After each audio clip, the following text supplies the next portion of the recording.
একটা ভাবি এনে দাও, আমরা জীবন আর কোনোদিন তোমার কাছে কিছু চাইবো না। আমাদের দাবি মানতে হবে। মানতে হবে, মানতে হবে। ভাবি চাই, ভাবি চাই, এর মতো ভাবি চাই, ভাবি চাই, ভাবি চাই, মনের মতো ভাবি চাই। আপু তোমার কি বিয়ে হয়েছে? কেন? আমার ভাইকে বিয়ে করাবো। আমার ভাই অনেক ভালো, তুমি সুখে থাকবে, আমি 100% গ্যারান্টি।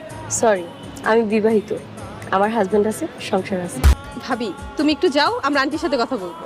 তিশা, তুই যা, আমি একটু আসতেছি। হ্যাঁ, আপনার মেয়ের সাথে না আমার ভাইকে বিয়ে দিতে চাই। আমার ভাই অনেক ভালো, অনেক সুখী হবে, 100% গ্যারান্টি। তাই নাকি? তা তোমার ভাইয়া কি করেন? আমার ভাই একটা প্রাইভেট কোম্পানিতে জব করে, দেখতে খুবই স্মার্ট, আপনার দেখলেই পছন্দ হয়ে যাবে। তোমরা আগামী শুক্রবার ওই যে সামনে দোতলা বাড়িটা দেখছো না, তোমার ভাইয়াকে নিয়ে চলে এসো। কোথায় গিয়েছিলি সত্যি করে বল। আমরা ভাবি খুঁজতে গিয়েছিলাম। ভাবি খুঁজতে মানে? আচ্ছা, তোদের মাথায় এসব বিয়ের ভূত ঢুকলো কেন বলতো? ভাইয়া তোমার কষ্ট আর আমরা নিতে পারছি না। ভাইয়া আমরা এবার একটা ভাবি চাই, প্লিজ। ভাইয়া একটা মিষ্টি ভাবে পাইছি, শুক্রবার তোমাকে নিয়ে যাব। আমি যাব না, এখন আমার বিয়ে করার ইচ্ছে নেই। ছোটবেলা থেকে আব্বা আম্মুকে কখনো দেখিনি, বড় হওয়ার পর তোমার কাছে কখনো কোনোদিন আবদার করিনি, এই ছোট্ট একটা আবদারটা রাখো। একটা ভাবি এনে দাও, কখনো কিছু চাইবো না। আচ্ছা, তোরা যত ভাবি ভাবি করতেছিস, তোদের ভাবি তোদের ভাইয়ের মতো ভালো হবে? ভাবি তোমার মতোই ভালো হবে। আচ্ছা ঠিক আছে, তোদের খুশি আমার খুশি। ভাইয়া, ভাবি দেখতে কিন্তু মাশাআল্লাহ খুব সুন্দর। শুনতে হবে ভাইয়া। আসলে কিছু মনে করবেন না, আমার ছোট দুই ভাই বোন খুব আদরে বড় করেছি তো, শারীরিকভাবে ঠিকই বড় হয়েছে কিন্তু বুদ্ধি একেবারে কম। ভাইয়া ভাবি দেখতে সুন্দর না? ভাইয়া আলহামদুলিল্লাহ বলি। আমার ছোট দুই ভাই বোন যেহেতু পছন্দ করেছে, আমার দিক থেকে কোনো আপত্তি নাই। আপনাদের যদি আমাকে পছন্দ হয় তাহলে আপনারা কখনই যেতে পারেন। আলহামদুলিল্লাহ। শফিক, তুই কি বলিস? মা, তোমার পছন্দই আমার পছন্দ, আলহামদুলিল্লাহ। তিশা, তোমার কোনো আপত্তি আছে?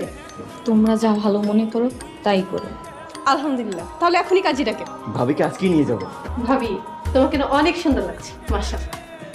আগে কি সুন্দর লাগেনি? তোমাকে আগেও সুন্দর লাগতো, এখনো সুন্দর লাগছে, তুমি আসলে অনেক কেউ। রাফা, তোরা কি কি করো? ভাবির সাথে একটু গল্প করতে আসছিল। রাত হয়েছে, শুয়ে পড়। ভাইয়া ভাবিকে ছেড়ে তো যেতে ইচ্ছা করছে না। আব্বা আম্মা মারা যাওয়ার পর আমি ওদের খুব কষ্ট করে বড় করেছি। আব্বা আম্মা নেই এটা আমি কোনোদিন বুঝতেই দিইনি। ওরা তোমাকে পছন্দ করে নিয়ে এসেছে, প্লিজ ওদের মনে কোনো কষ্ট দিও না। আমার ঘুম পাচ্ছে, আমি ঘুমাবো। ভাবি একটু বাইরে আসবা? কি হয়েছে বলো? ভাবি আজকে তোমার হাতে নাস্তা খাবো। কেন, তুমি নাস্তা বানাতে পারো না? ভাবি আমি তো কখনো রান্নাঘরে যাইনি, ভাই আমাকে কখনোই রান্না করতে দেয়নি, ভাইয়া সবসময় আমাদের রান্না করে খাওয়ায়। ননির পুতুল বানিয়ে রেখেছে। ভাবি তুমি কি কিছু বললে? না, কি নাস্তা বানাবো? ভাইয়াকে জিজ্ঞাসা করি। ভাইয়া একটু আসো তো। ভাবি জিজ্ঞাসা করছে কি নাস্তা বানাবে। আজকে তুমি নাস্তা বানাবা? না বানিয়ে তো উপায় দেখছি না। পরোটার ডিম পোচ খেলে কেমন হয়? ওয়াও, অনেক মজা হয় ভাইয়া।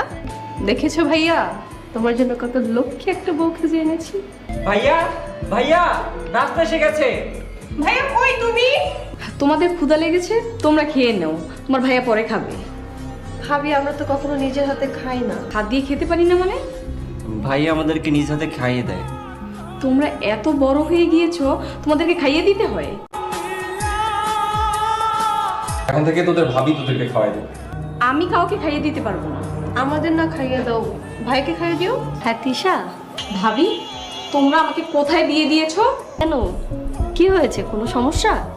সমস্যা মানে এই বাসায় সকালে নাস্তাটা পর্যন্ত আমাকে বানিয়ে খাওয়াতে হচ্ছে।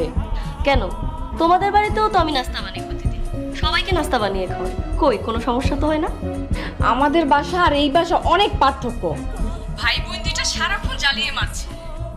একটু মানিয়ে নাও না। ভাবি আমার আর ভালো লাগছে না।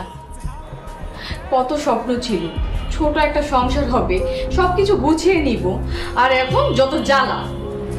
জানো ভাবি, এই দামড়া দামড়া দুটা ভাই বোনকেও এখন খাইয়ে দিতে হয়। আচ্ছা ভাবি রাখি, পরে কথা বলবো।